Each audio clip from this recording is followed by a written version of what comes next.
All right. So our presenter, Kimberly Hutter, is a technical assistance specialist with the Center for Technical Assistance for Excellence in Special Education, or TAS, at Utah State University, and an adjunct professor for the Specialized Education Services Department at the University of North Carolina at Greensboro, where she teaches courses for the Professions in Deafness programs. Prior to TAS, Dr. Hutter worked in various positions, one as a program specialist within the Division of Review and Support at Texas Education Agency, and another as an instructor in an interpreter training program at Spokane Falls Community College in Spokane, Washington. Dr. Hutter earned a PhD in special education from UNCG and is a fellow with the National Leadership Consortium in Sensory Disabilities. Her research focuses on state and federal policy and standards in relation to pre-service educational interpreter preparation and educational interpreters employed in those settings. Kimberly has her Master of Ed in Curriculum and Instruction from Concordia University, Bachelor of Arts in Sign Language Interpreting from Siena Heights University, and Associate of Applied Science in Educational Interpreting from North Central Technical College. She holds her national certification in Ed K-12 interpreting. In her spare time, Kimberly enjoys hiking, mountain biking, and spending time with her family. Welcome, Kim. Thank you for joining us today. We really appreciate your time, and we're looking forward to learning all about those laws that impact us as professionals. So Kimberly, I'm going to turn it over to you. Thank you. Thank you so much, Keith. It is a pleasure to be here. I can't begin to tell you how momentous this occasion is for me. I'm actually getting a little emotional here. So Wisconsin is my home. I was born and raised in Shawano, Wisconsin, and I went to school at North Central Technical College in Wausau. And that I started there in 1999, and I did not know what was in store for me. I thought I was going to a program to learn American Sign Language, but in fact, I became an educational interpreter. My life changed completely.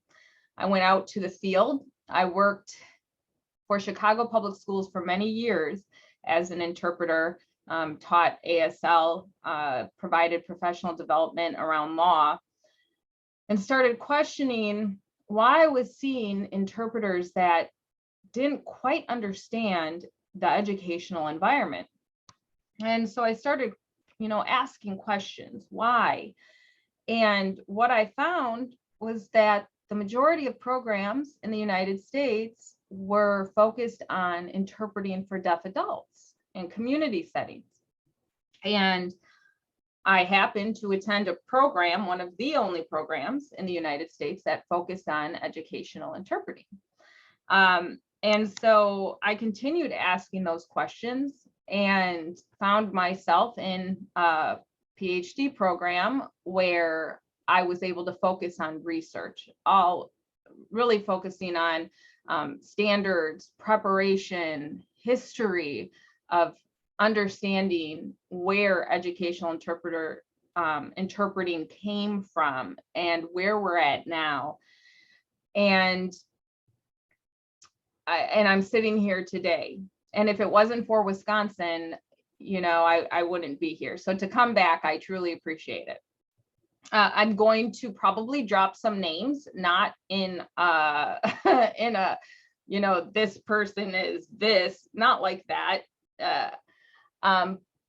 But I want you to understand the history because you're part of that history. You're here.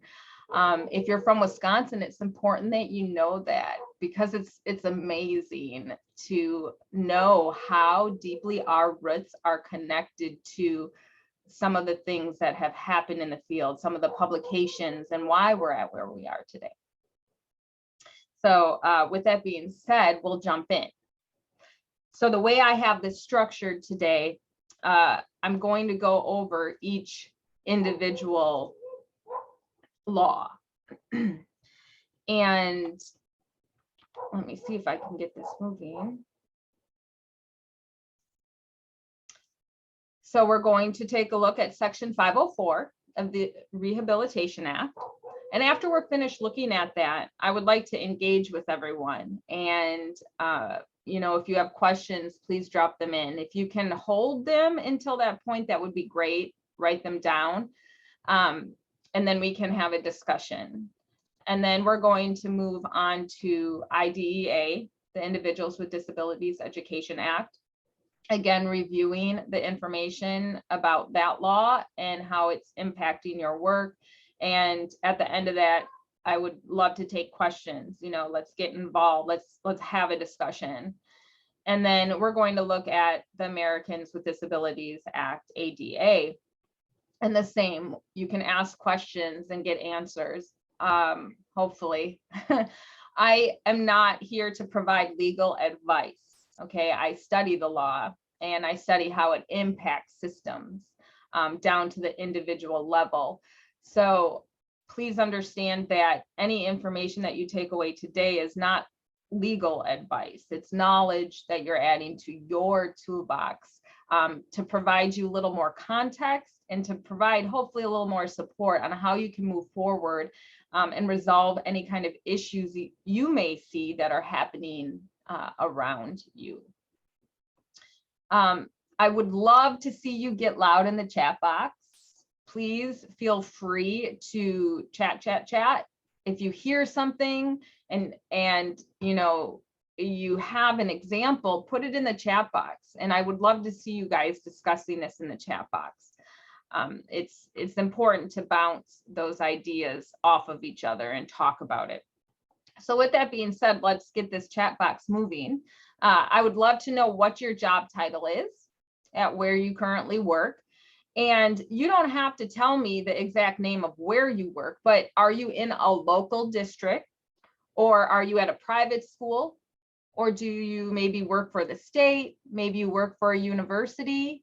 So if you could go ahead and start using that chat box, that would be wonderful. I'm going to go ahead and pull that up on my end so I can see all the great things happening.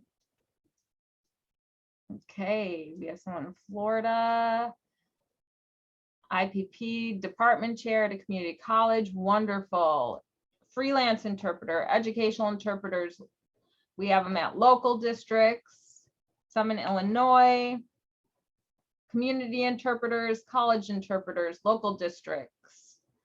Teacher of the deaf and interpreter in Kentucky. I was just in Kentucky in Frankfurt, meeting with your state director of special education. Idaho, wonderful DHH teacher, interpreter, public schools. Some in California, we have freelance interpreters, teachers, ITP students, wonderful. Lots of people joining us today.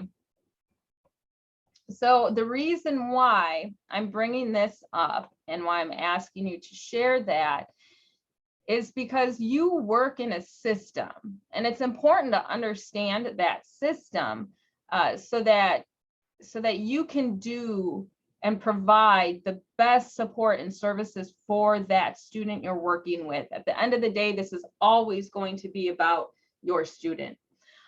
So the way our system works is that we have the Department of Education, okay? And at the Department of Education, that is where they provide guidance.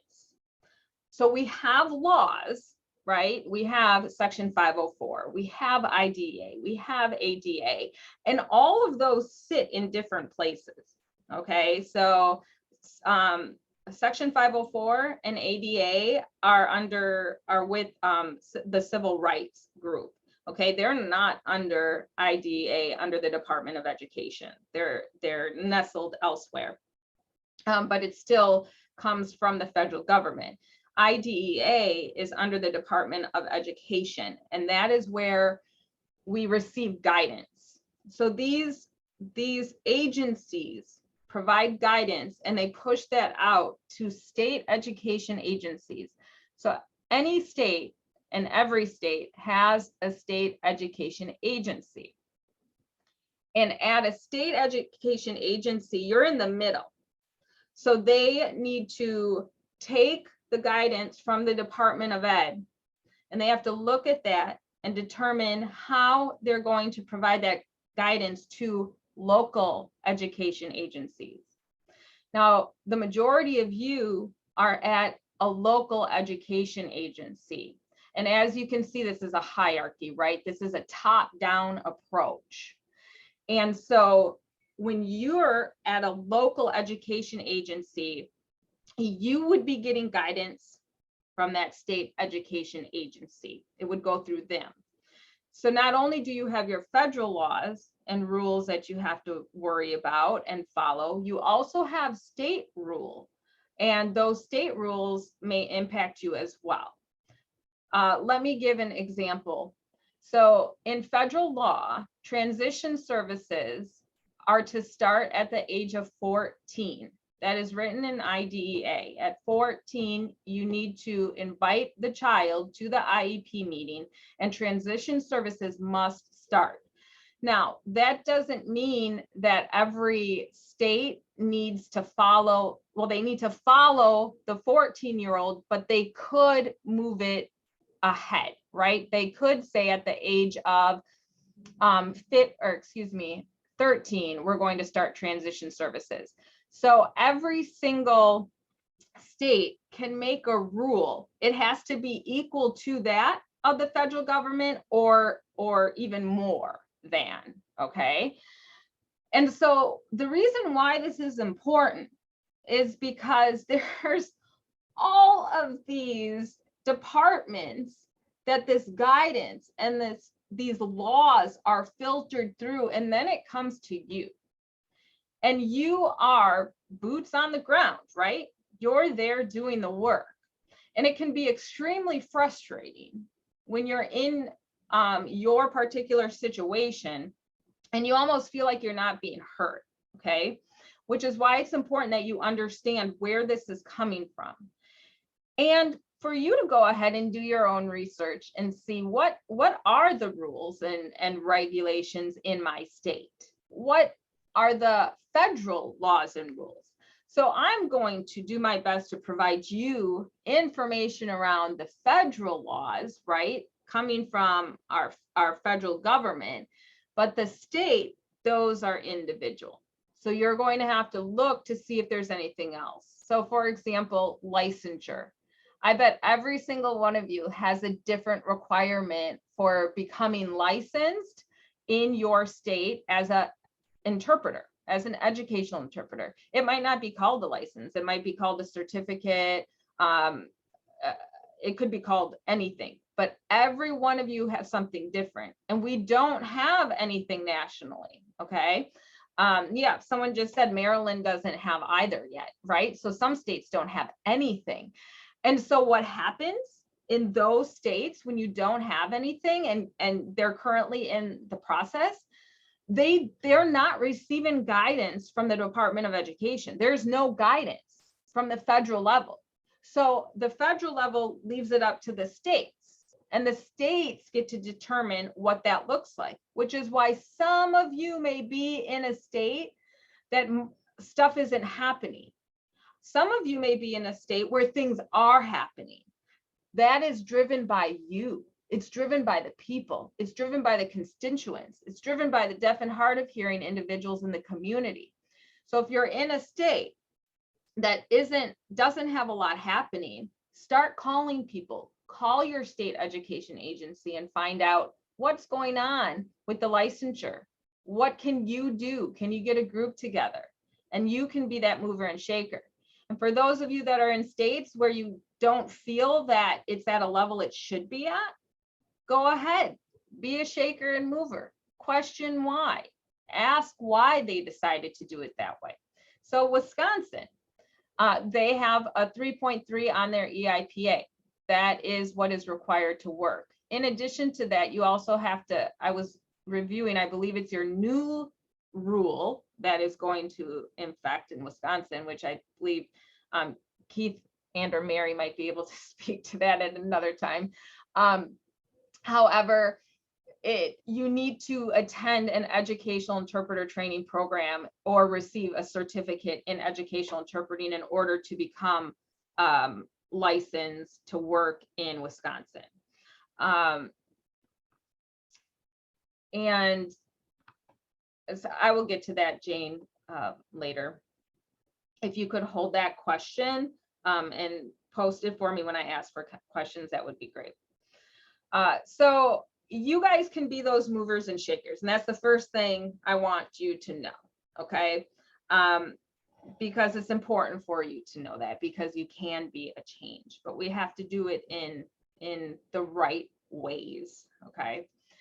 And so I just wanted to throw this out now. I want you to sort of think about, what is your role? What do you think your role is in an educational interpreter in all this? When you go to work, or if you're a teacher of the deaf, or if you are training interpreters, what is your role? I want you to think about this quick. What's your role?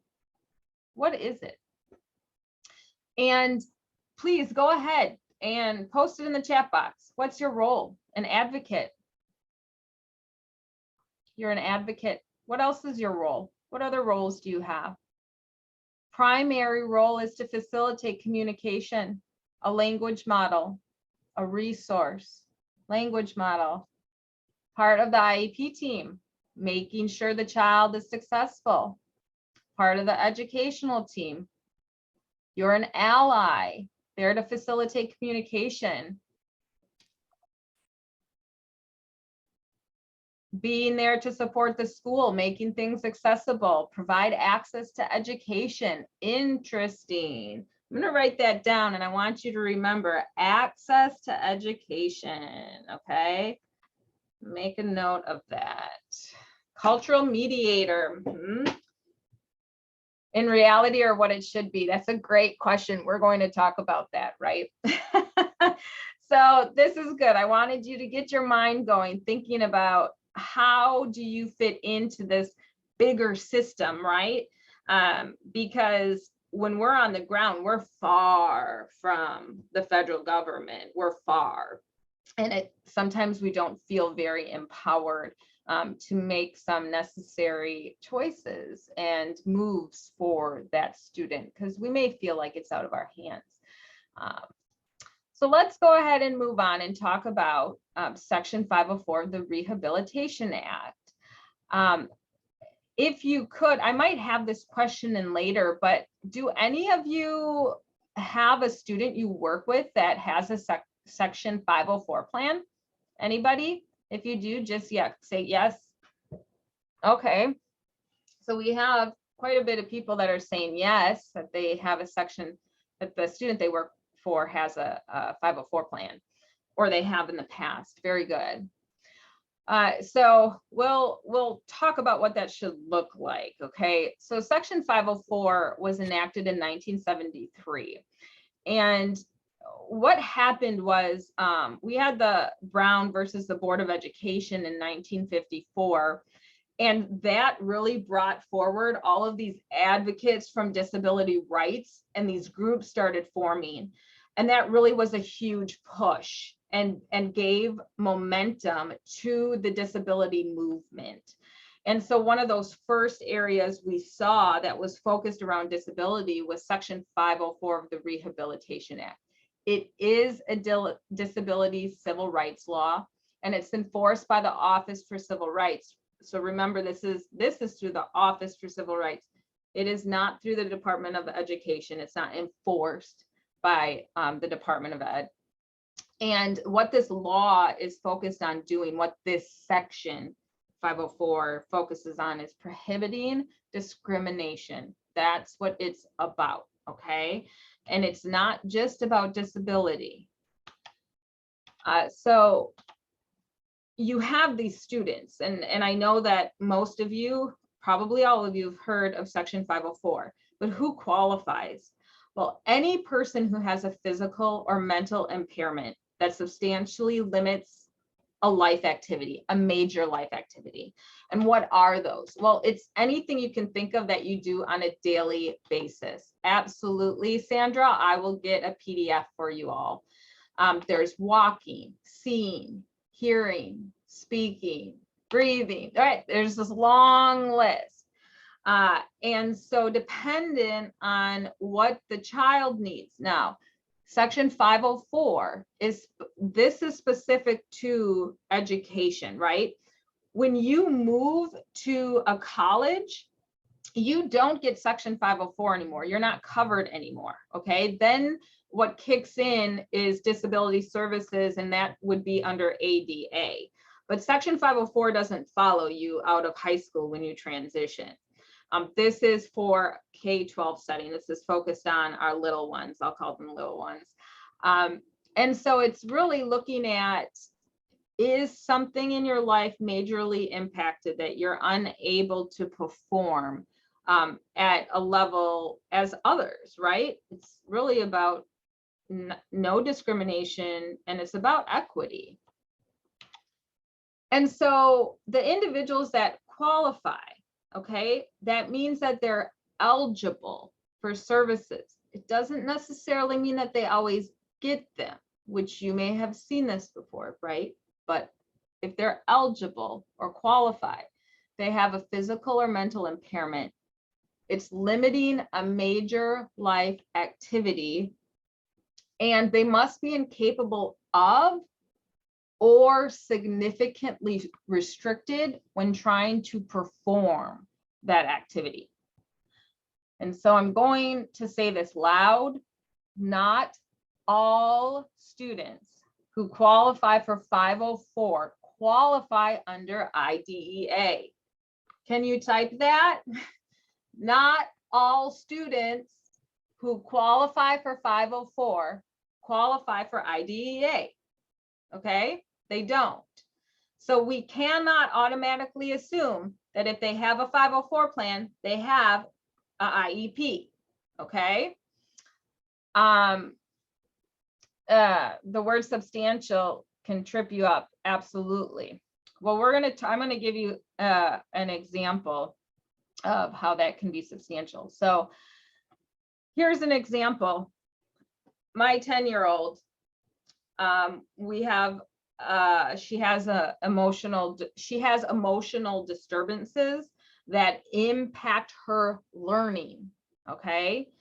And when she has those, it substantially limits her from learning in her school environment. And so she's a general education student. She's not wheelchair confined. She's just has an impairment, what they would view as a mental impairment that is substantially limiting her learning. And so we're able to get her on a 504 plan. She does not qualify for IDEA, but for a 504 plan, right? So let me ask you, if a student has a 504 plan, must that student also have an IEP? What do I see in the chat box? Yes or no? No. Good. No, you don't. If you have a 504 plan, it doesn't mean you're on an IEP as well. Okay, separate. And I already asked this, if any of you have worked with a child with a 504 plan, and some of you have and have been exposed to that. Some of you might not know, and that's okay too, okay? We're getting there. We're pushing the field forward. So a plan, right, a 504 plan, shows how the child will have access to learning in a general education environment. We don't pull those students out. It's how they can access their general education environment. They're provided accommodations or modifications. Those could be general and specific. And so I gave you some examples of some strategies. So in an environment, what are some strategies? Well, you could change the student seating. You could provide a picture schedule. And these are all accommodations that you can provide for a child that may help them and support them through their daily education classes. There may be some organizational strategies. You can tailor homework to students' strengths. So what happens with our 10-year-old, she lost like 2 years of school. Her mother is not currently healthy, and what she was completely neglected. All of my stepchildren were, and she missed 2 years of foundational developmental knowledge in all aspects of her life, second and third grade. And so when we got the kids fully, we were seeing her have a really hard time in school. And so one thing we started doing with her, because she was so far behind, right? The teacher started chunking. So they chunk homework. She has to do all the homework, but they chunk it for her. They give her extra time. They give her brain breaks. If she's taking a quiz and she needs some extra time, she can take a brain break and then go back to it, okay? The same thing with a kid that has arthritis. There are some kids that have a lot of trouble already with arthritis. So you give them a rest period, or you give them a device that can write for them, or administer medication. Some of you may have students that are on an inhaler, right? They use an inhaler. They would have a 504 plan for that, to administer medication. So those are some examples, right? And so on this 504 team, you have the child's parents, you have the general and special education teachers, you have the school principal. The school principal is generally the individual who is the 504 coordinator. Normally, it depends on how big your district is. So at our school, our assistant principal is the 504 coordinator. Now, mind you, anyone can be brought to these meetings, okay? There's no standard 504 plan. You may have a standard 504 plan in your district or in your state, but there's not one like across the United States. Yeah, so in Idaho, it could be the school counselor, the nurse, yep. It doesn't have to be a written document. The reason why is because it's not mandated, okay? It's not like IDEA. It's a discrimination civil rights law. And so we expect school districts to do the best thing for that student, and a 504 plan helps them and gives them an option to support these students. And it includes accommodations, support or services for the child, names of who will provide the services, and name of who's responsible for making sure it's implemented. Now, I would err on the side of caution if I'm supporting a school district and say, you want this written, you want it written down, because it could potentially go further than that, right? If the child is not receiving the support. So it's important that it is written, okay? It doesn't mean that it has to be, though. And that's important to know. Well, and that's the point, right, Erin? If it's not written, how do you know? So there are going to be, I've heard horror stories where, you know, someone tells a parent, this is, oh yes, they're getting this accommodation and they're doing this, but it's never written. And as much as we would like to think everyone is for making children's lives better, sometimes the stress of the job can overtake that. And so some individuals might just slough it off, not on purpose, not to be mean. It is being unable to balance things when you're in the educational system. So keep your eyes open for that. I don't think any of you should see this happen, because the majority of districts I see and I work with, they all have it documented. because it can become a big issue if it's not. So for a 504 plan, a notice is given to parents to evaluate the child. Generally, the 504 is reviewed every year, and a reevaluation is done every 3 years. And what that means is that you're reevaluating them again to see if they're eligible.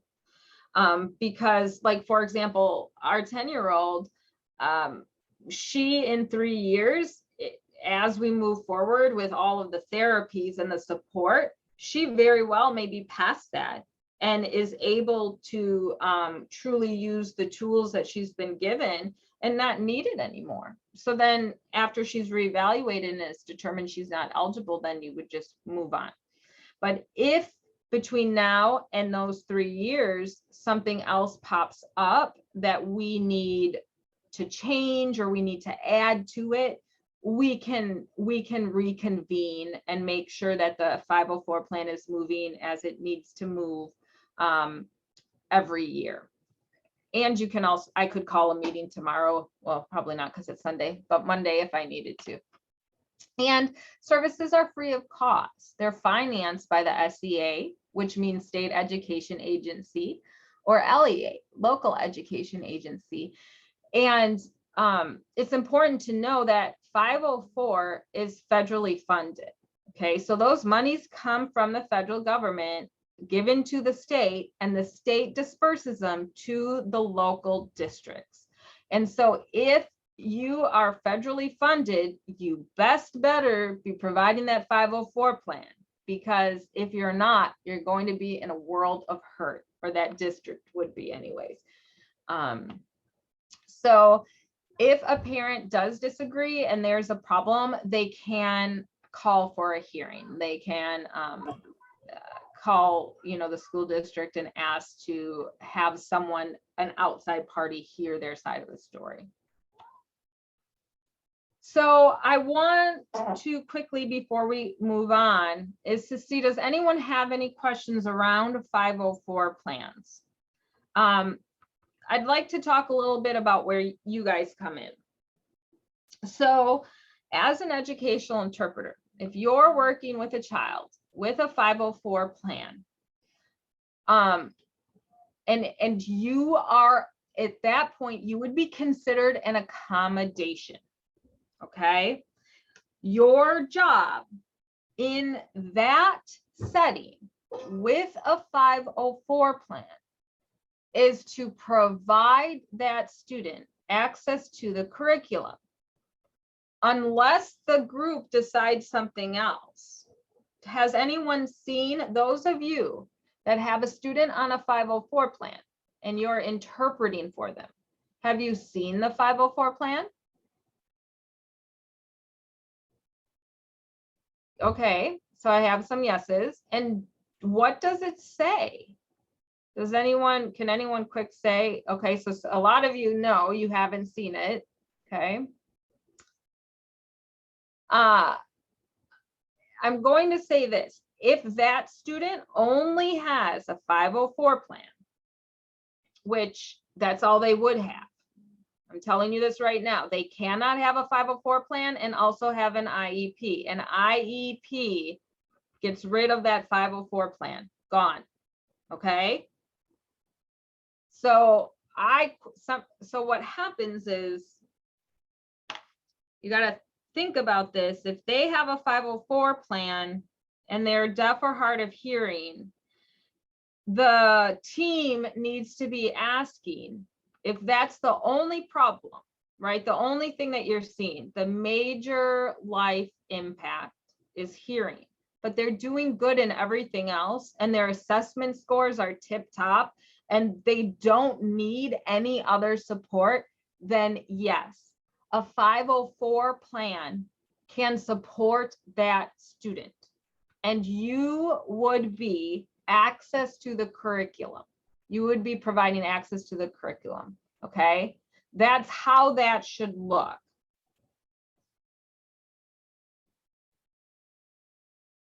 I'm just reading some of these questions quick. Okay, so our students with behavior and or mental health issues, do they qualify for a 504 plan? Yes, they can. They could be eligible for a 504 plan. Okay. So for example, our 10-year-old, right, she had major behavior problems, and she still does. And a lot of those behavior problems come from her not having control. And so when she's pushed into something, then she can spiral. All right. And so we have a 504 plan. She doesn't qualify for an IEP for IDA services, but she's eligible. You hear the words I'm using, eligible for a 504 plan. Mental health, the same. Yeah, if a child has depression and it's impacting one of the major life categories, which is learning. If a child has depression and it's impacting their learning, then I would bring that to the school district, and I would request a 504 meeting. So you can do that. Okay.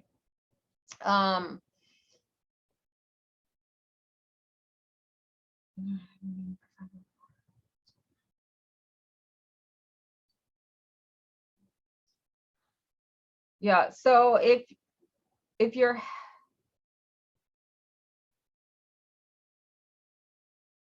so what happens with the 504, and it's dependent on the school district, but normally they have a 504 document, and it's a request for services, and you fill it out. Like we filled out, it was like a 6-page document. And there has to be, what's it called? I'm forgetting what it's called. Like a diagnosis. They create some kind of diagnosis around it. So our child has an adjustment disorder. That's from her therapist, right? So that's a clinician offering a diagnosis. And then that was all documented. So if someone is trying to provide an accommodation for hearing loss, that child needs to be assessed. So there should have been, like, how does, my question, Aaron, would be, and I just want you to think about this and throw this out. My question would be, number one, how does the school district know they have a hearing loss? Okay. And I know that you'd be able to tell that, right? But how do they know? And what are they doing for that child? Okay, so there's something called Child Find that's under IDEA. And if anybody, you, me, anybody, a community, if you go to a restaurant and someone you don't even know sees this child, they can call to the district and say, I saw this child that I believe has a hearing loss. It's called Child Find. Okay, it's written into IDEA. We as educators and as and working for school districts are supposed to constantly be looking for children that may have a disability, to identify them, to make sure they're being supported. In this case, if you have a child that has a hearing loss and it's clear they have a hearing loss, you can request that there be, well, you would put into the school district and a notification letting them know this, right? And then there should be assessments that can happen right in the school district. They would assess this child for a hearing loss. And then after they get the audiology, the exam back, right? When they get that back and they determine there is a hearing loss, they then would assess the child for language and cognitive skills, cognitive development, social emotional development, a whole slew of things that they can test this child for. And that is where they would be able to determine, is this child on grade level? Oh, they're doing good. Oh, they only need an interpreter to provide an accommodation, which would be communication and access to the curriculum. Fantastic. They get a 504 plan and we're going to write it up. Okay. If that child, though, is not meeting grade level and that none of that stuff is happening, then that is when you have to say, oh, nope, they qualify under IDEA under one of the 14 disability categories. Okay, and you can look right at the disability category, the team can, to say, yes, this is where they fall. Okay, the problem that comes in, if people aren't documenting 504 accommodations and they need to have these accommodations under 504, you could say that that's discrimination. The parents could come forward and say it's not happening, and that school is going to be in a lot of trouble because it's federal dollars that are coming along. So it's the Office of Civil Rights that you would then put a complaint to. Okay, when all this COVID stuff started happening, right? It took a little while. It took about 6 months. But after about 6 months, the Office of Civil Rights was full of complaints. Okay, and you can make that complaint, and you don't have to tell them who you are if there's a problem.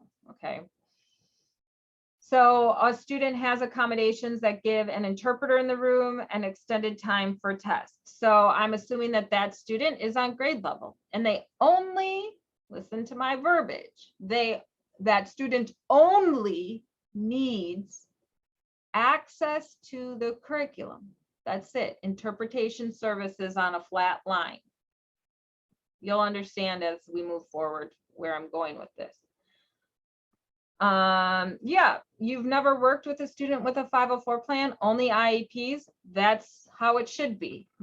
You as educational interpreters or teachers of the deaf, or you will be working with students on IEPs, probably not 504s. The reason why is because we know that children with hearing loss are deprived of language. The majority of them, when you start looking at the data and the research. And so that already means that they are not at grade level. They're behind their peers. And if that is the issue, you need to provide them, they qualify under IDEA. And so, but we always have those outliers. We always are going to have students that are performing at grade level and are being extremely successful and need interpreting services as an accommodation. And that's okay. That may happen. Okay. All right. Yes. So someone said for my daughter with ADHD to get a 504, her doctor had to fill out a medical statement. Absolutely. You have to fill out. So that's where that diagnosis comes in. That's what they need to be able to really solidify that 504 plan. Good. Yes. For 504 violations, Office of Civil Rights. You also can go right to your state education agency and put in a complaint there. Okay. They have, every state department of education should have a link where you can put in an anonymous complaint, and they look at those and they follow up. That is their job at the state level. So if you get that complaint into the state, they should look at it. I don't want you guys to all go to the Office of Civil Rights. Start with your state first. Put the complaint in at your state. Let them take the opportunity to rectify it before going outside of that. Okay. Okay. Yes, I believe this is being recorded and you will be able to watch it again. Okay. So I'm not going to give you guys a big break because there's too much information, but if you need one right now, why don't you just shake it out a little? Shake it out. Give the interpreters a break. Oh. All right, good. Okay. All right, special education. What is special education? Well, what it is not is a place. It's not for English language learners. It's not a parallel curriculum, meaning, oh, the curriculum that child is learning in the classroom, this child is learning the same exact thing, but with their, teacher of the deaf. It's not like a parallel curriculum. We'll get to what it is, okay? It's not a substitute for quality instruction. Absolutely not. And it's not a product. It's not something that you can tangibly hold like, oh, this is special education. No, it's not. Okay. You guys, special education students, they are general education students first. I don't care what anyone says to you. I don't care what a teacher says to you. I don't care what an administrator says to you. They are general education students first.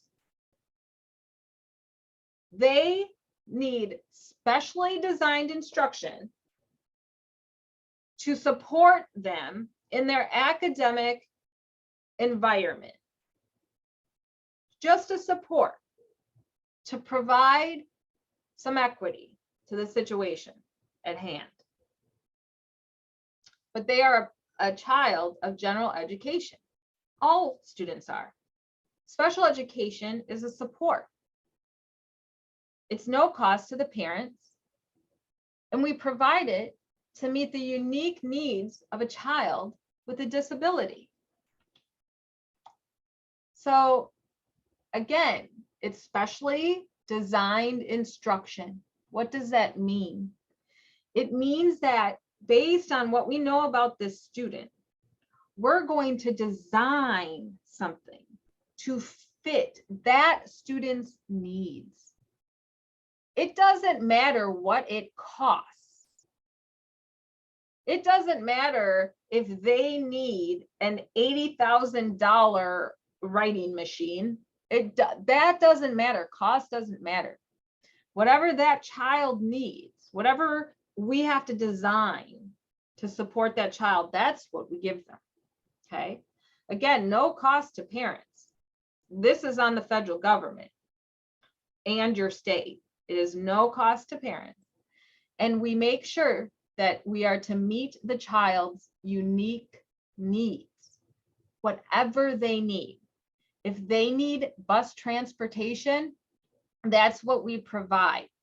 If the child lives so far back off of a dirt road that a bus can't get back there, we're going to pay that parent gas to drive from their house to the end of the road so the bus can pick that child up. Yes, I have approved those funds before, okay? I've approved funds for a parent to get a car so that they can get their child to where they need to be. We need to meet that child's unique needs, and it doesn't matter what the cost is. We've got money. If anyone tells you there's no money, it's not true. There's money. It's there. It's not fully funded at 40% like it should be, around 17%. But the money is there.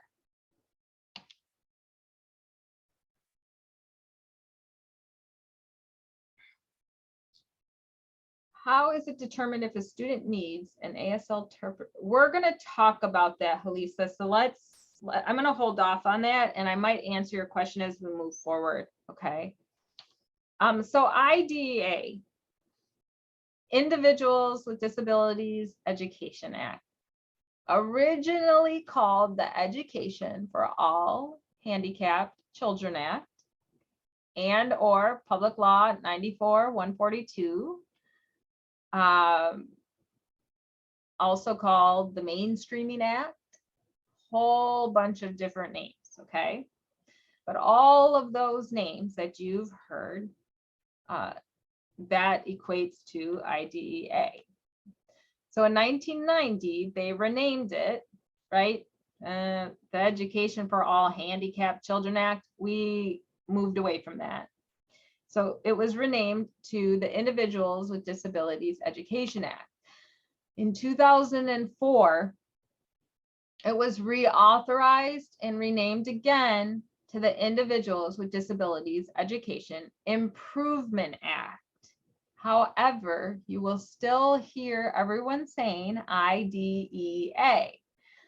It's a little easier and it's stuck. And so no one really looks at the improvement. Now, we haven't had a reauthorization since 2004. You may hear chatter here and there. I don't know what's going to happen. I think that we have more problems on our tables right now than anyone can imagine. So I don't foresee them trying to even take that on. Okay. I don't foresee a reauthorization. I know people were hopeful. You never know, I guess. We'll see. Yeah, that is a common statement. There isn't any money, but there is. You just need to know how to budget it, right? So it's known as an entitlement law. Okay. And this is why I kept using these words. Qualify for, I could say qualify or entitled for IDEA. Okay. But you're eligible for 504 because 504 is a civil rights law. It's a discrimination law. It is not an entitlement law, meaning that those students aren't entitled to anything. It's not mandated. But in a discrimination case, you would want to support those services to even out the playing field, per se. Okay. We're focusing on children ages 3 to 21, which is part B. Okay. So the students you work with in K-12 settings, they are receiving their services under part B. The other part is part C, which is early childhood education. Those are the little babies that we serve between 0 and 3, but that may change depending upon what state you're in. It might be 5. Many of you may know this, but at the age of 3.5, we take children that have a sensory disability, whether they're deaf, deaf-blind, or have a vision impairment. At 3.5, those children start receiving services under Part B.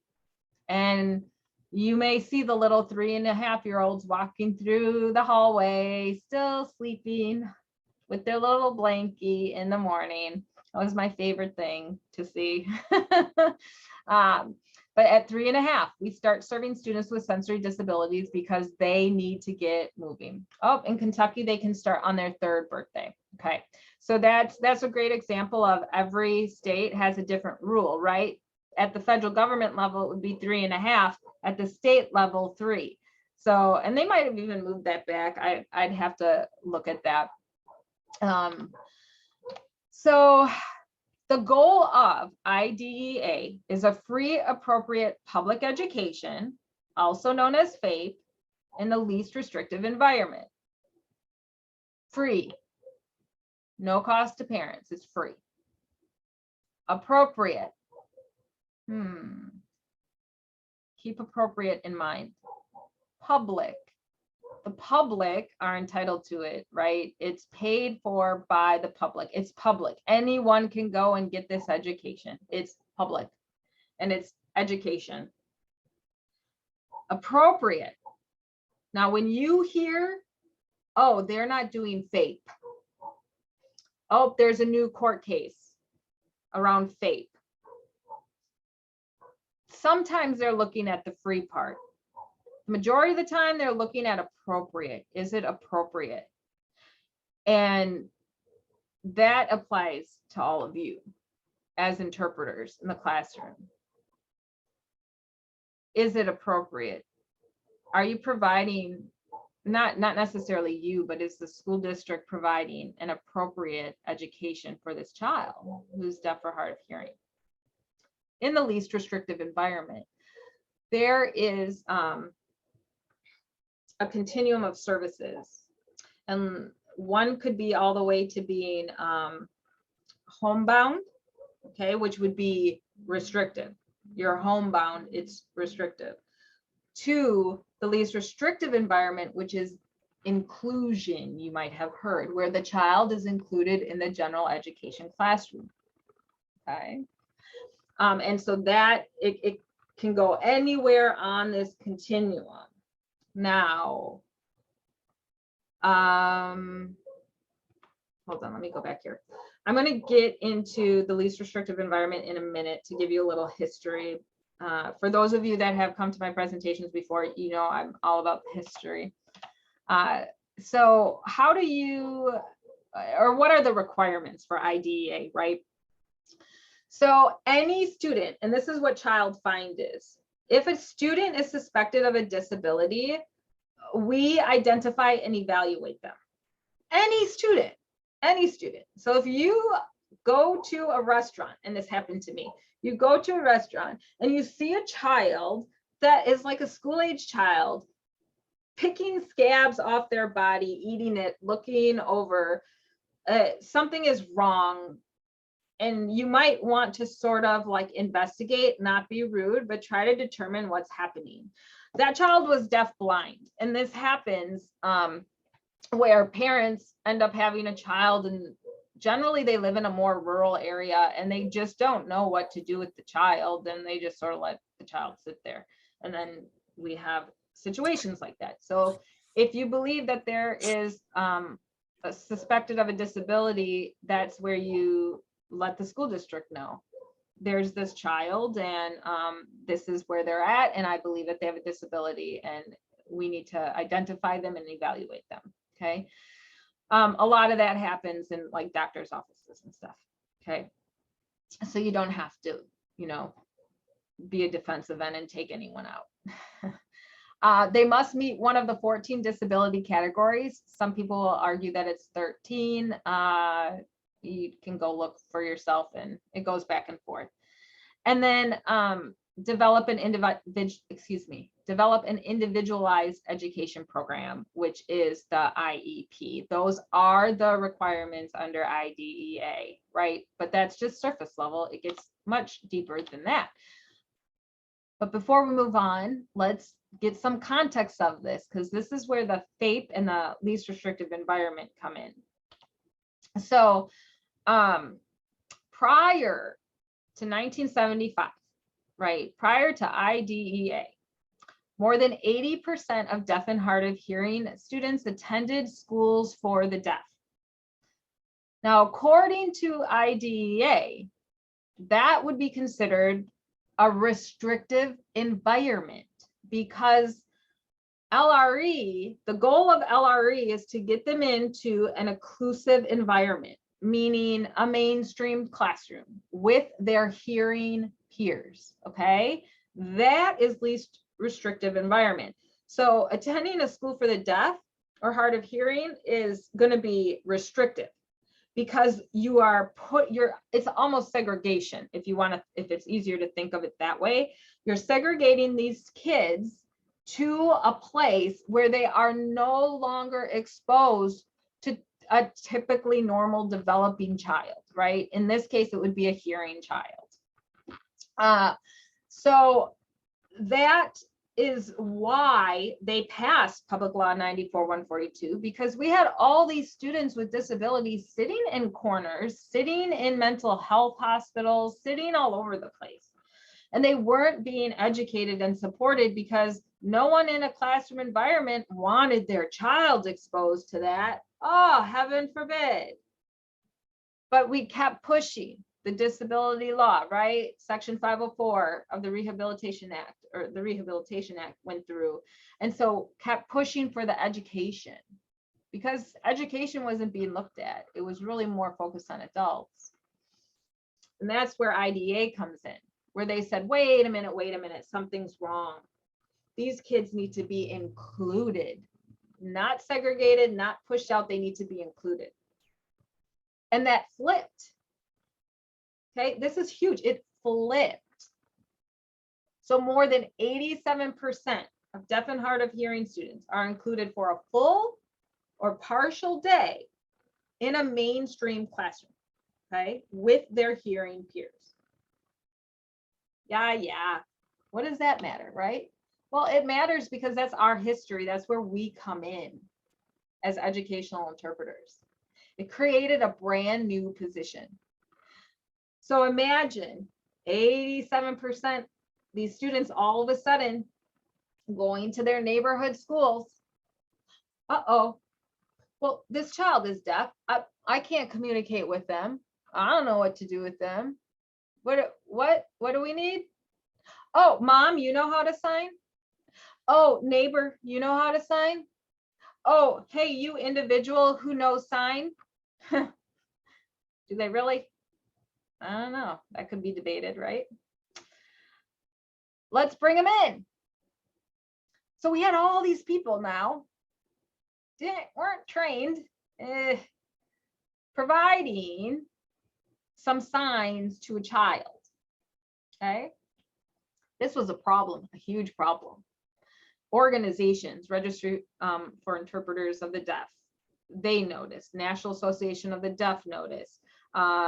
Professionals were noticing from institutes of higher education. Interpreters that had been on the scene in more in the community setting, that cared about education, that were connected to it somehow, they cared. They saw a problem. Parents were seeing issues. Teachers were seeing issues, right? And so this group came together and said, we've got to do some research. So they started in 1985 and took 4 years of research, of gathering information on what these individuals were doing in a classroom with students that were deaf or hard of hearing, and came out with this report, Educational Interpreting for Deaf Students, report of the National Task Force on Educational Interpreting. Trying to look here. I have it down here somewhere. It's a beautiful report. It's in a nice book. You probably won't be able to find it. We did have it posted on NAIE, the National Association for Interpreters in Education. I don't know if it's still there. It might be. But it literally goes over what educational interpreting is, how it should look in a school environment, how to work with other team members. It talks about pay. It talks about what like a description of your role should look like. And then after that happened, right after this report was created, it was put forth and suggested that an ad hoc committee be created between NAD and RID, and that they create model standards for educational interpreter training programs.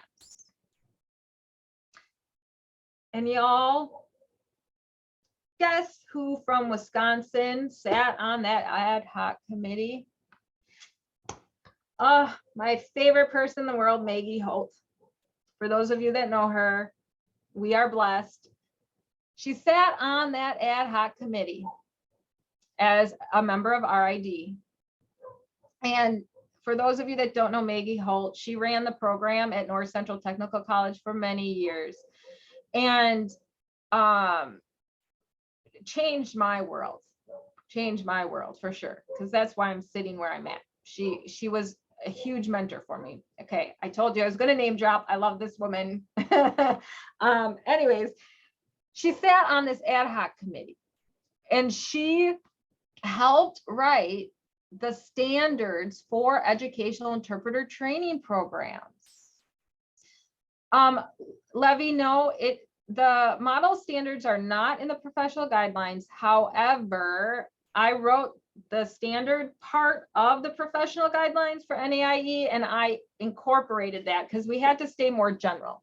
So the model standards are actually standards that you would have in an interpreter preparation program.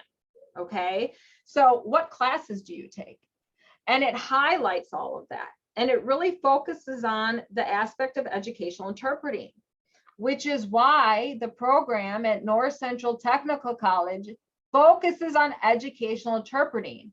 I think it still does. Yes, Keith? Okay.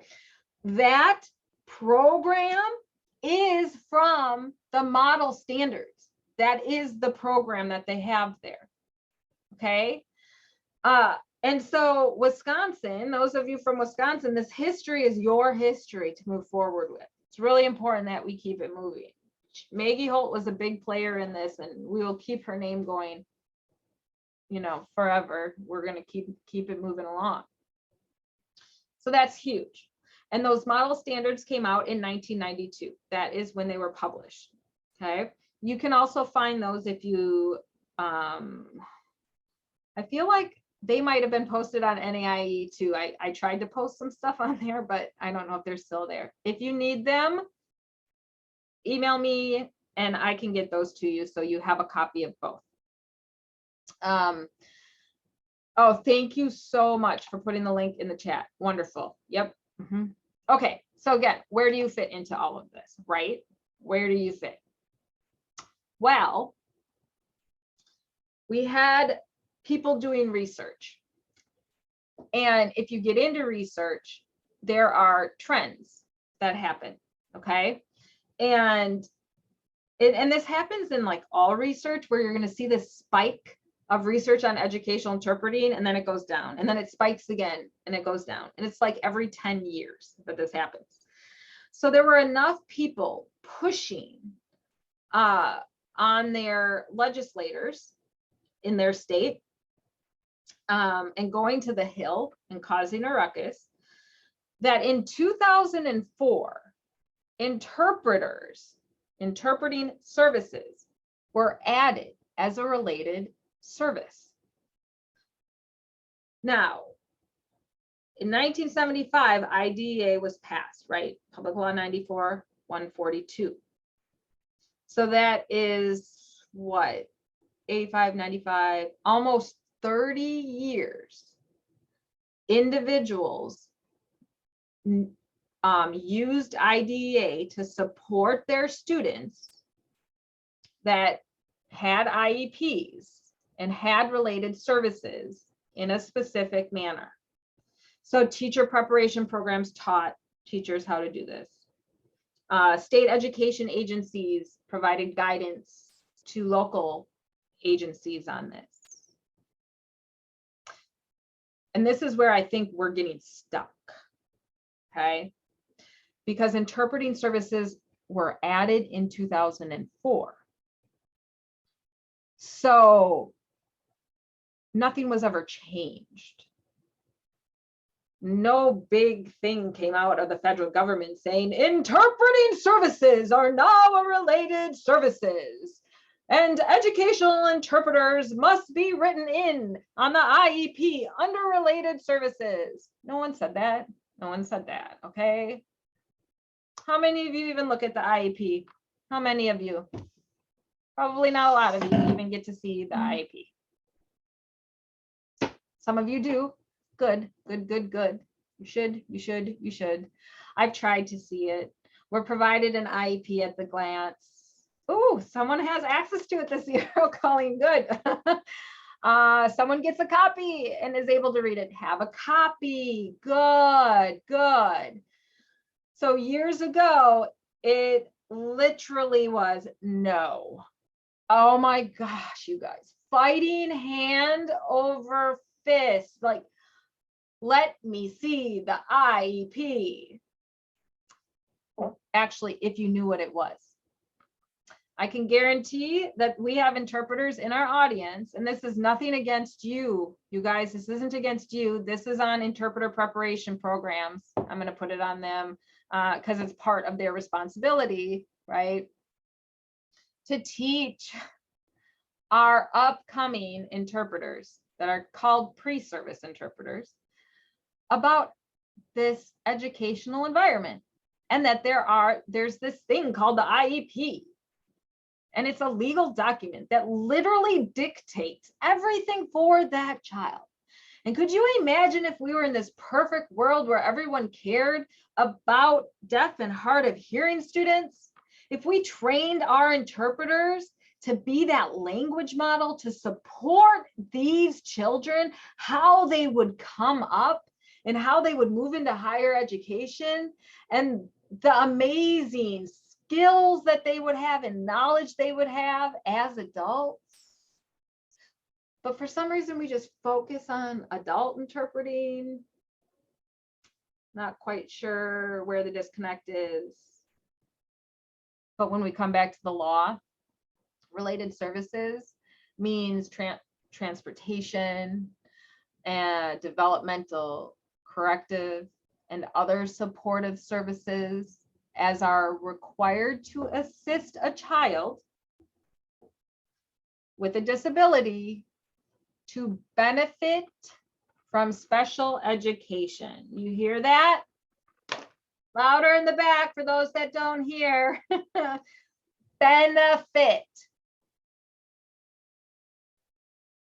You are not an accommodation on the IEP.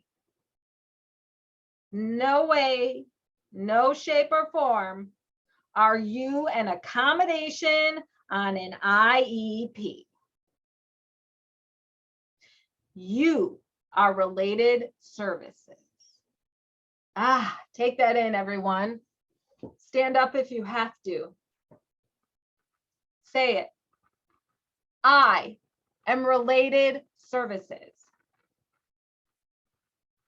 Type it in the chat box. I am related services. What are you?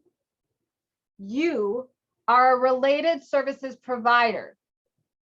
Under the IEP, you are related services. Good. Get some attitude. You are related services. You are a related services provider.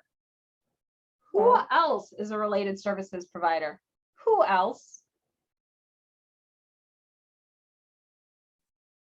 OT, SLP, occupational therapist, physical therapist, speech language pathologist, audiologist. Wonderful.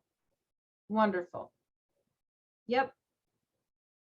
You are a related services provider, just like the rest of the other related services provider. Okay. If you are a freelance interpreter and you're walking into that school, I would 100% say, yes, you should be seeing it. And if you don't fully see the IEP, then you should have some kind of like, these are the goals. And these are the strengths of that student, and these are the weaknesses, so that you know who you're working with. This is the grade level they're at. Okay, we just talked about this. You are a related services provider, and your role is to provide a service, which would be interpreting, right, to a child so that they benefit from education. Benefit.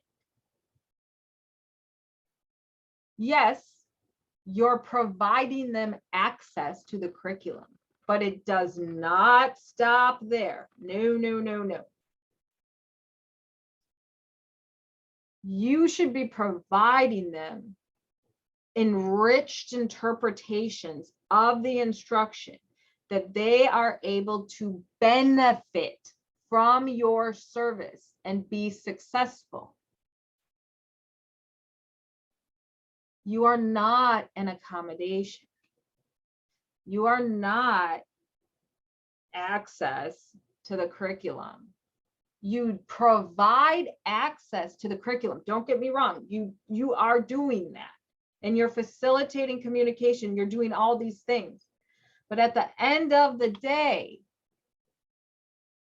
the child you're working with needs to benefit from special education.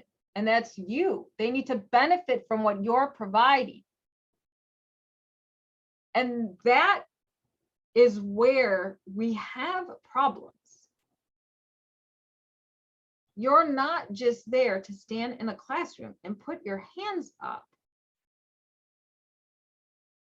You are more than that, and that child needs more than that, okay?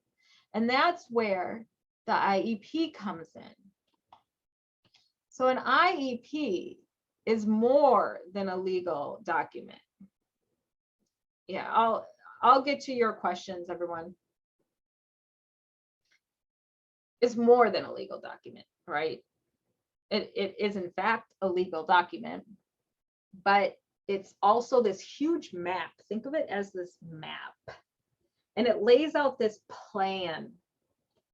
And we're going to follow this plan with the goal of meeting the unique needs of this child so that they can benefit from their special education, so that they can have a life, so they can be healthy, so they can make their own decisions, and they can become and do whatever they want in the world. I went over this, right? Safe, free, provided at public expense, appropriate. Services must be reasonably calculated to provide measurable and or meaningful educational benefit. Are you appropriate for your student? Are the services you provide providing measurable and meaningful educational benefit?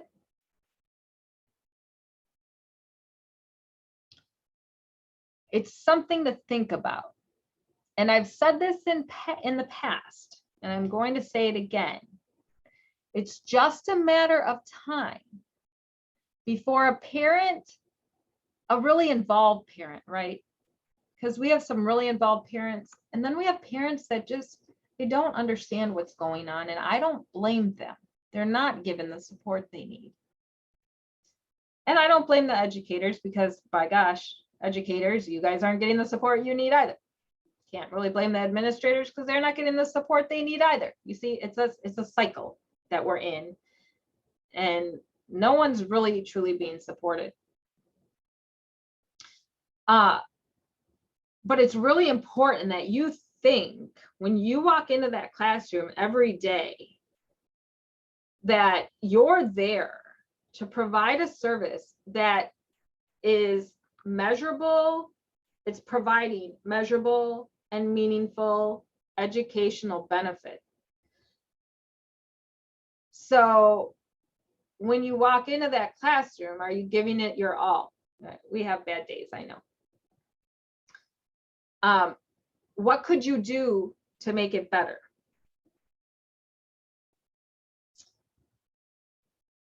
Laura, hold that question for me, okay? What can you do to make it better? Well, digging into the IEP can help tremendously, okay? And having strategies, which is a whole nother presentation, okay? So who qualifies for an IEP? Excuse me.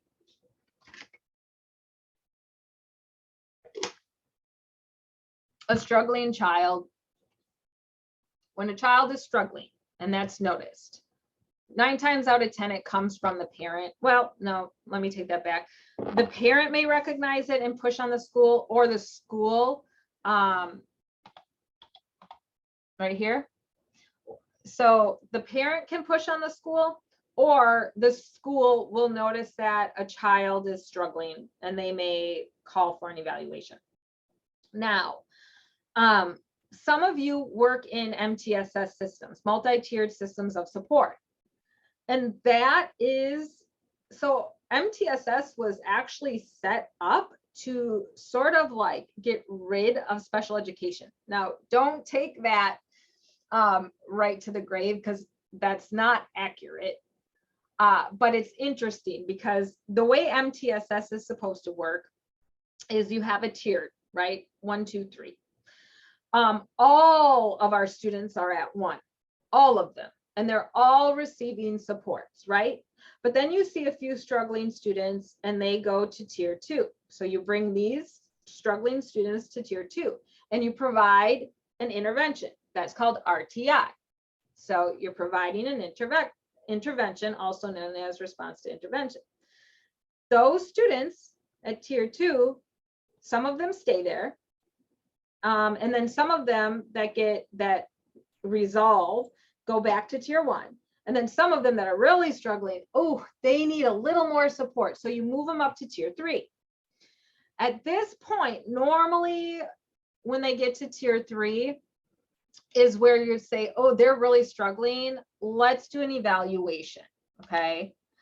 And so parent can ask for it, teacher, counselor, doctor, anybody can say, yeah, I suggest that they get evaluated for special education services to see if they qualify for IDEA.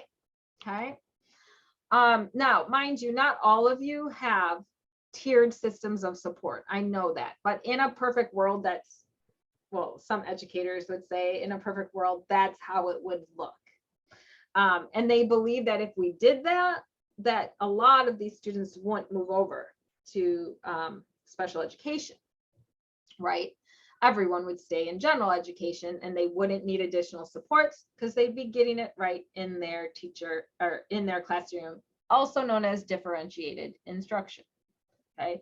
I know I'm throwing out a lot of lingo, but I know those of you that work in educational settings, you hear this and you don't necessarily know how these all work with one another. And so hopefully I'm providing some bridges for you guys.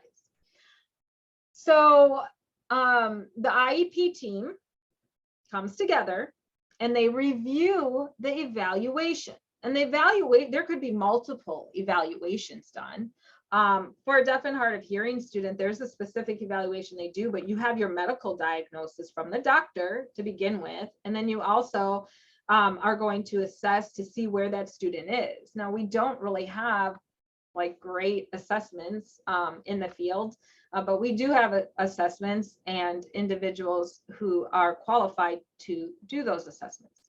And so they would be part of that IEP team, and they would come together to decide if special education services are needed for that child to learn the general education curriculum. The general education curriculum is what is taught in a neighborhood school, right? So it's any class you walk into is considered general education curriculum. So what is on an IEP? Well, all this stuff. You have present level of educational performance. So where are they currently performing?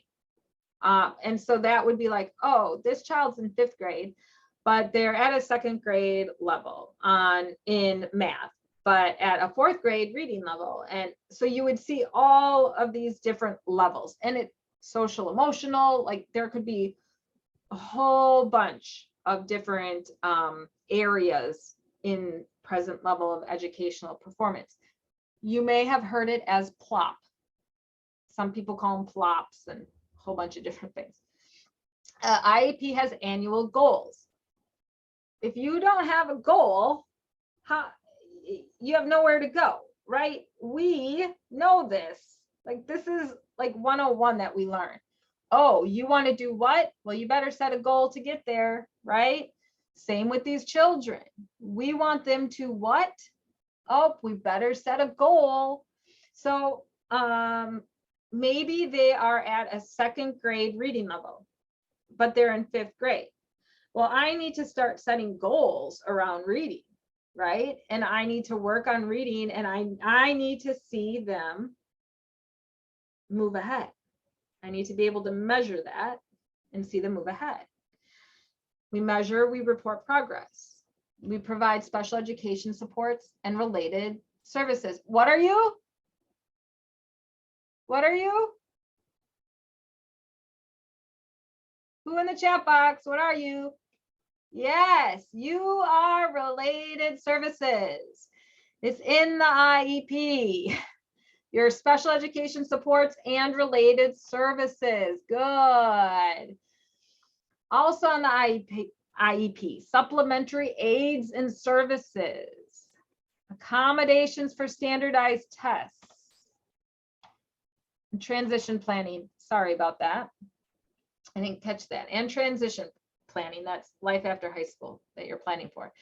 Now, remember I told you you are not an accommodation. You are related services.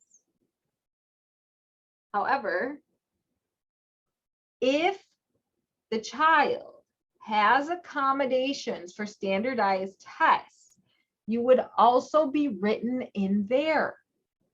Under accommodations for standardized tests, it would say American Sign Language or interpretation for standardized tests, okay?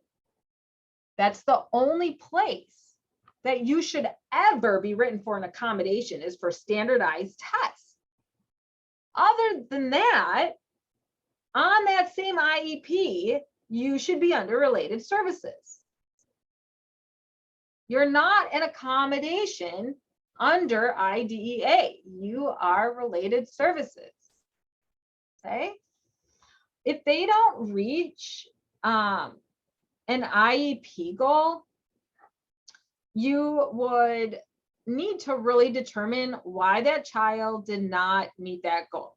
Because when you write a goal for a child, you need to make sure that it's a SMART goal, which you've probably heard of, right? And it's something that that child can get to. So if you have a child that has an intellectual disability and doesn't do numbers, right? Doesn't add, does not write 1 + 1 = 2. You're not going to write a goal on there that they're going to be able to write 1 + 10 = 11. You're not going to write a goal that's not possible. So if they don't meet that goal, then the team needs to reflect on what are we doing that they didn't meet this goal. Do we have to reevaluate? Is something else going on?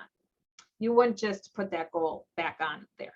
You could change it if it was, you know, if they still need to have a goal around reading, let's say, then you would just change it for it to look different.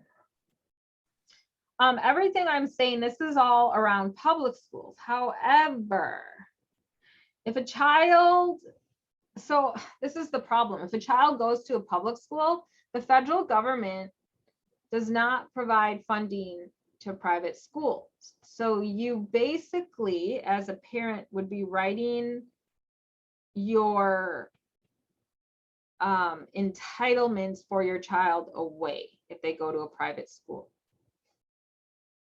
Private schools are pretty good about providing these services. And if it's a private school, like for example, let's say you have a child with autism that needs to be in like a non-public school, they're called. They're not called private, they're called non-public, but they cost a lot of money. If the IEP team determines that they don't have the supports to provide that student and they need to be put in this private school, the federal funding follows them. And then it would be the state's responsibility to go and monitor to make sure that that child is receiving those services and their supports, okay? If a child or if a parent with a child with a disability decides that they are going to take a waiver, for a long time they were doing these waivers. They were actually waiving their child's rights and their rights to IDEA by putting them in like private schools and stuff. So that can get really, really sticky, really sticky. So let me show you.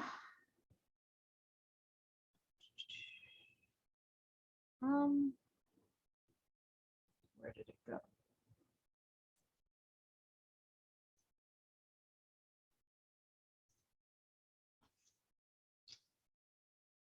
There we go. I don't know what I shared with you guys. Okay. Can you give me a thumbs up if you see something that says service? Yeah, okay, thank you.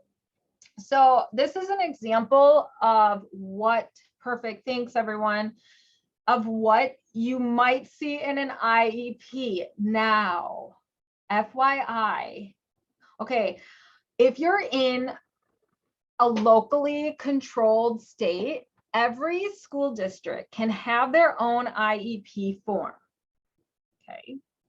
So that means if you're in, like I'm in Montgomery County right now, and they can have their own IEP. But if I go down to Chatham or something, I think that's what it's called, to that county, they can have their own IEP form. So it can change. Now, I know in Kentucky, I think they're locally controlled in Kentucky. However, they all use the same forms across Kentucky. I think that's what they told me yesterday.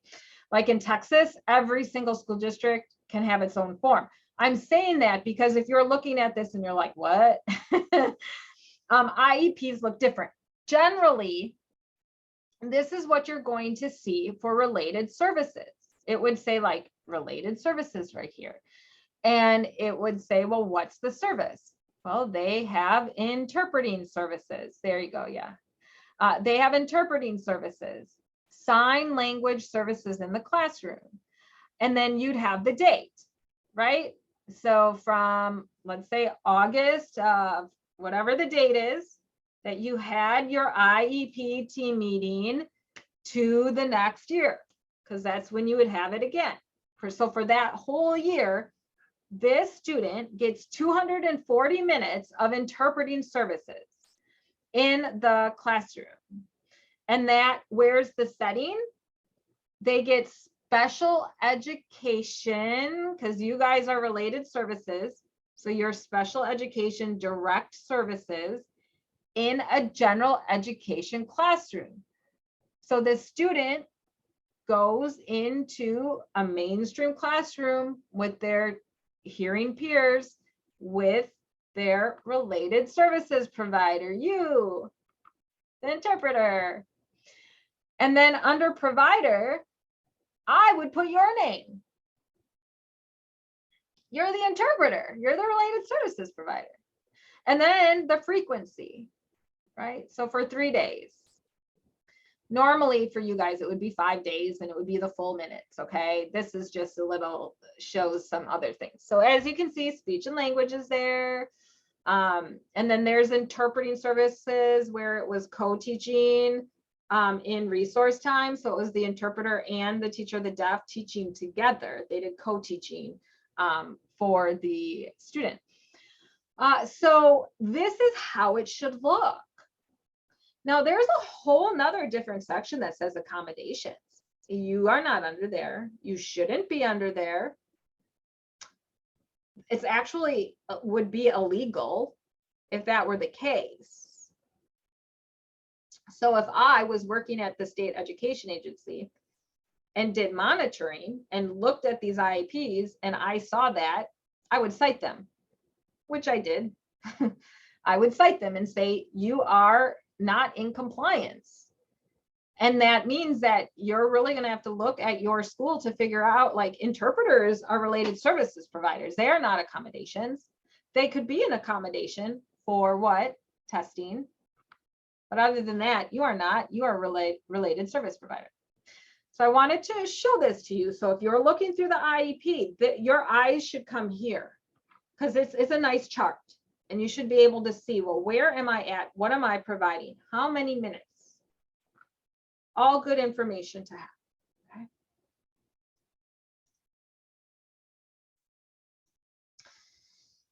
So who is included on the IEP team? The child's parents must be there, the general ed teacher, the SPED teacher, a school district representative. That would normally be like the principal or vice principal. It's whomever that district assigns to that position. Normally the person that can make the money choices, someone who can interpret the evaluations, and others invited by the parents or by the district and the child if appropriate.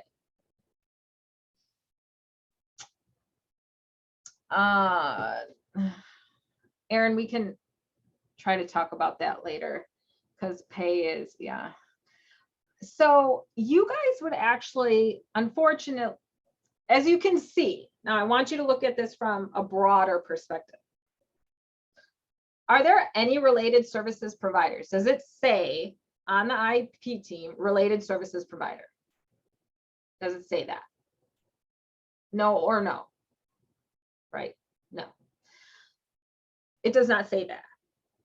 But where that individual may fall would be someone who can interpret the evaluation, right? So the speech language therapist, or it's someone else invited by the parents or by the district. And how many of you have actually gone to an IEP meeting or didn't go but knew the related services provider was going?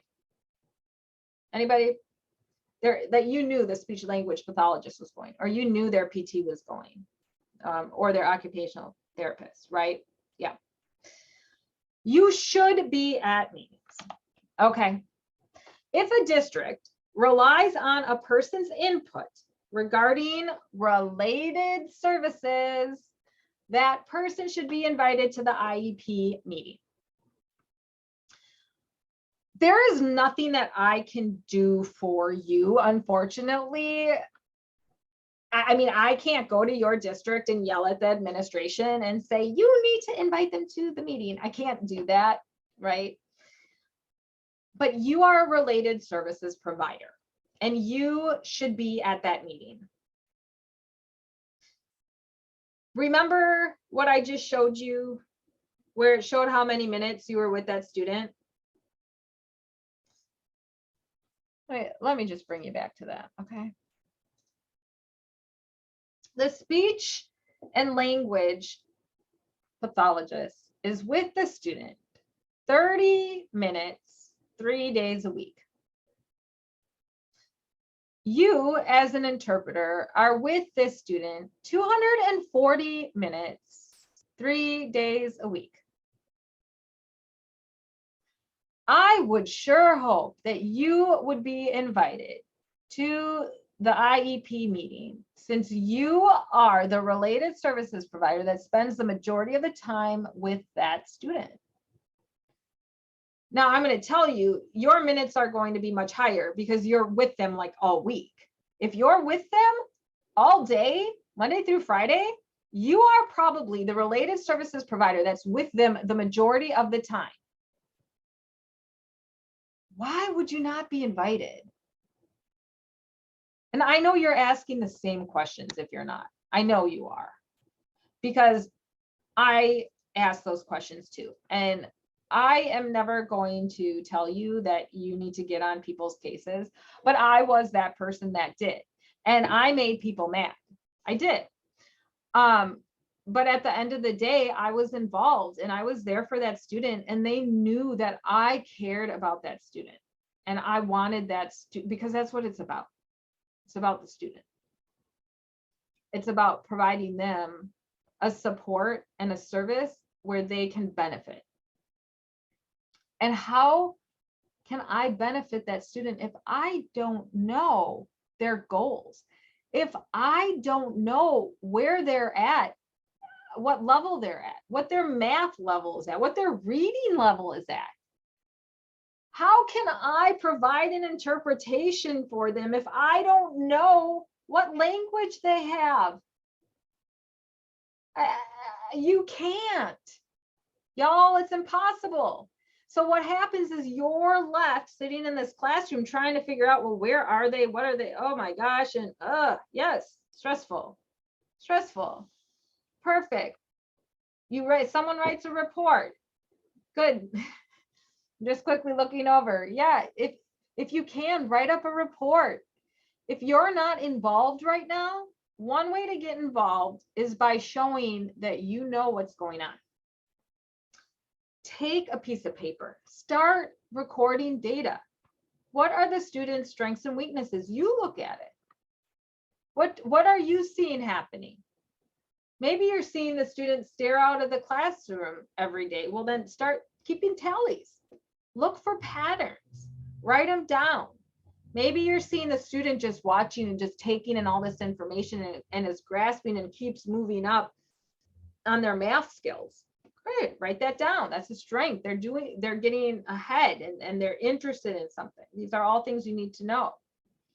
Maybe you can help them build a bridge to some of their other classmates for social emotional development. And so it's really important that you participate. And you know what, I just saw someone post this, and this is why I'm saying that, is you really shouldn't be interpreting that meeting. You shouldn't be interpreting the IEP meeting. You should be there as a participant, and someone else should be coming in. Okay, so pause. Don't ever stop, but pause.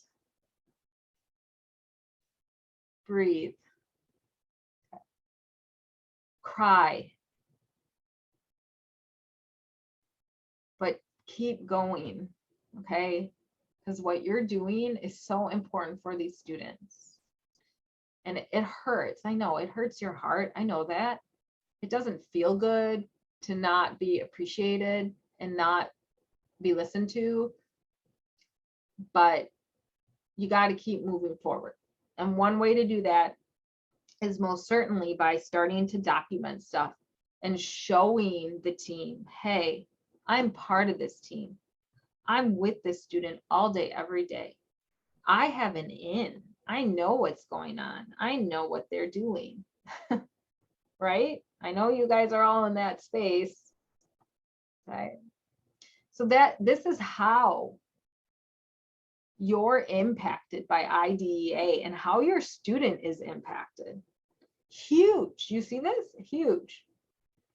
504, you'd be written in as an accommodation. So this other stuff doesn't really apply. If they start getting deep into this, then they probably need to look a little more at what does the student need. Because if you're on a 504 plan as an accommodation, that's telling me that you just need to interpret. That's it. Just interpret. Now, I know that's not what you would do, right? Because that's not what you would do, but that's ultimately what it's saying. And then you move over to IDEA. You are a related services provider. Not only are you there to provide access to the curriculum, but you are there for that student to benefit from their education. And that should be able to be measured. And you should be able to, everyone should be able to see the benefit that child is making through the services you provide.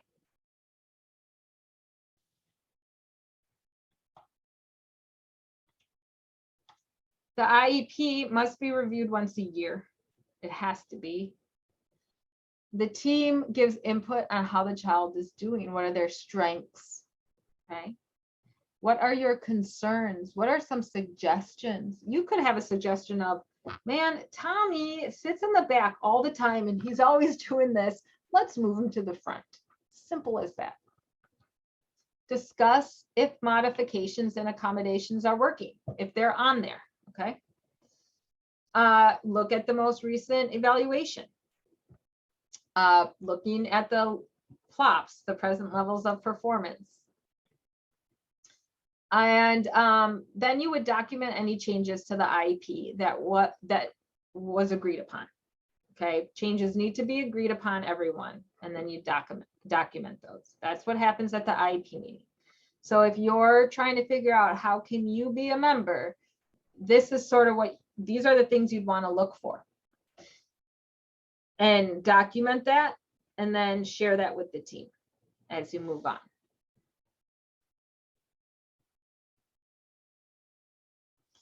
Yeah, so a lot of, hold on, let me get through this quick. Parental participation is really important. And parents are well protected, and so are the students. And that's a good thing. And there are these things that are called procedural safeguards. Parent participation trumps both IEP timelines and staff schedules, even when the parents have been difficult. Parents should be there. It doesn't matter what you think of that parent, they need to be there. That is their child. Parental consent of the IEP must be given before the school district can provide special education services. So they can't provide any special education services without consent.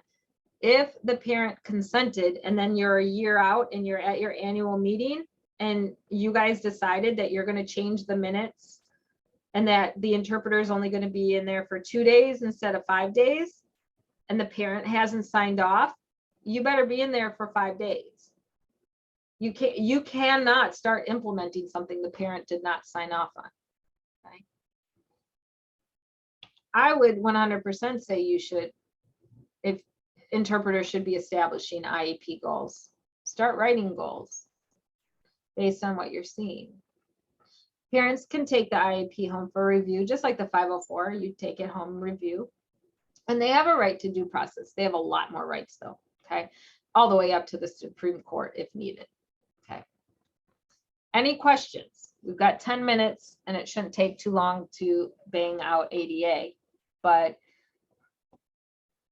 oh, so as far as details of what you can interpret, that is, you need to go to your state and find out what the state says. Normally, you can just interpret the directions and nothing else. But you'd have to look into what the state says and then, or the university or wherever they're taking the test. Okay. I guess, Erin, it would depend on what the goal is. Unless you're saying if you write the goal, you should, if there are goals, you're always going to be part of those. So whatever goal is on there for the student, if you're with that student, you would be working on the goals as well. Accommodations, what's the difference between accommodations and related services? Related services is like transportation and interpreting services, speech and language, all of that kind of stuff. An accommodation is something that you can change in the classroom to support a student. So an accommodation would be like, the fan is really noisy, so I'm going to move the child over here so that it's not as noisy. That's an accommodation. Okay. An interpreter is accommodation for 504 and also for the American with Disabilities Act, ADA. You would be considered an accommodation.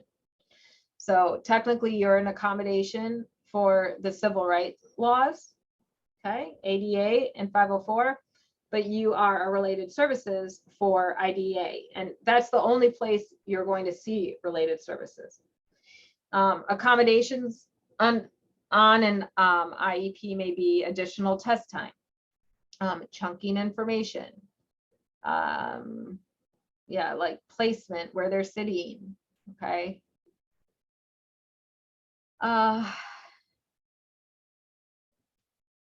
Yeah, small, extended time, small group.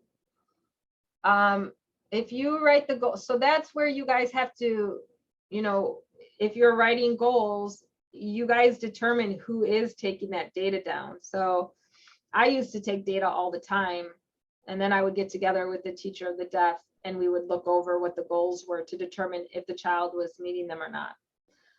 So I took down data. So that's something that you would determine with the IEP team. Okay. So we've got literally 7 minutes left, so I'm going to get moving. So ADA, right, American with Disabilities Act, it was enacted in 1990. It is a civil rights law to prohibit discrimination on the basis of disability in employment, public services, and accommodations, okay? And this applies to work, restaurants, parks, businesses, etc. ADA works in tandem with other laws, but what's important to know is that Section 504 and IDEA are always going to provide more protection to school-age children. So you're not really going to hear about ADA. ADA, you might hear about it, but that you're going to see that more with adults or after-school private programs. So ADA supports our students in places that they might not normally be supported, i.e. after-school private programs. So if there is a private tennis club that your child is going to, and they have a camp, right? And your child wants to go there, but you need an interpreter to provide services, to provide an accommodation there, right? That student is covered under ADA. So that private program would need to provide a reasonable accommodation for that child. That is where ADA would cross over for K-12. You're not going to see, ADA isn't really going to apply to you in K-12. Unless you're looking at like ramps, right? Like the actual structural things. It really applies to adults. And the reason why is because there's not a lot of coverage. That's why we have IDEA, right? In section 504.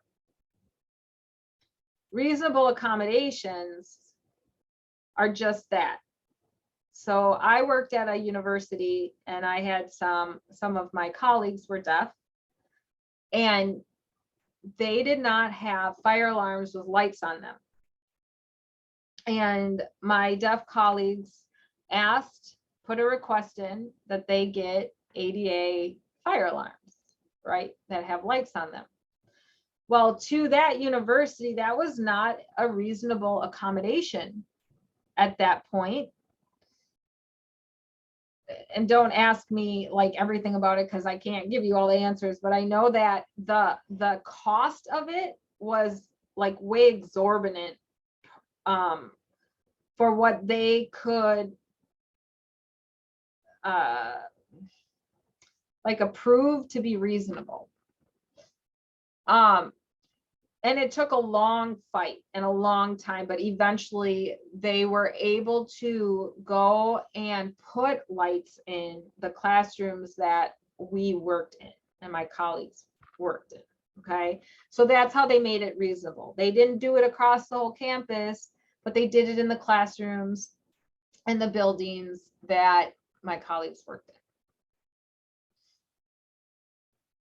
Yeah, so if the after school activity is put on by the school, that is included in the general education curriculum. That's part of the public school curriculum. It's part of it. That is in the law, okay?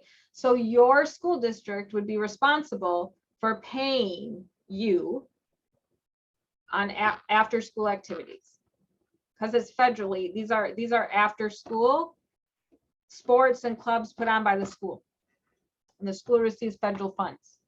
So they have to pay you for it. So yes, related services are applicable for extracurricular activities. You can write that into the IEP. So I know that we get confused about ADA, but at the end of the day, ADA, you may hear more about it when adults are coming in that are deaf or hard of hearing and need interpreting services. Because guess what? If a parent comes in to go to an IEP meeting, that would need to, ADA would cover that. Okay, that's when you would reach out to an agency because you should not be providing services for a parent. That's a conflict of interest.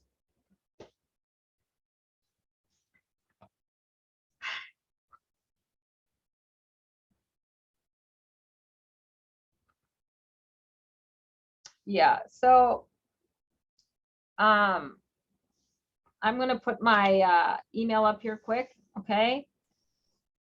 So the fact of the matter is if you're in a classroom, I just don't see how you could be on a 504 plan. I don't know how you would just, I hate using that word, but how you would just be an accommodation in that scenario. Like I said, that student maybe has like a very mild hearing loss, I would assume, and that you would really be there to be an accommodation to provide interpreting services, right? With an IDEA is different in that you it's a law, and you have to be there as a related service provider, and that child needs to have some kind of educational benefit. That's not really the case with 504. Of course, if it's a good school district, that's the goal, is always to make sure that everyone is excelling, right? But at the end of the day, these students, more times than not, should probably have an IEP, especially if it's really involved. All right, thank you again for joining us. Thank you, Kimberly, for your information. Yeah, thank you, everyone. And my email is on the PowerPoint and right here. So please, if you have questions, go ahead and send me an email, okay? I really appreciate it. Thank you guys so much for having me back to Wisconsin. I Awesome. truly appreciate it.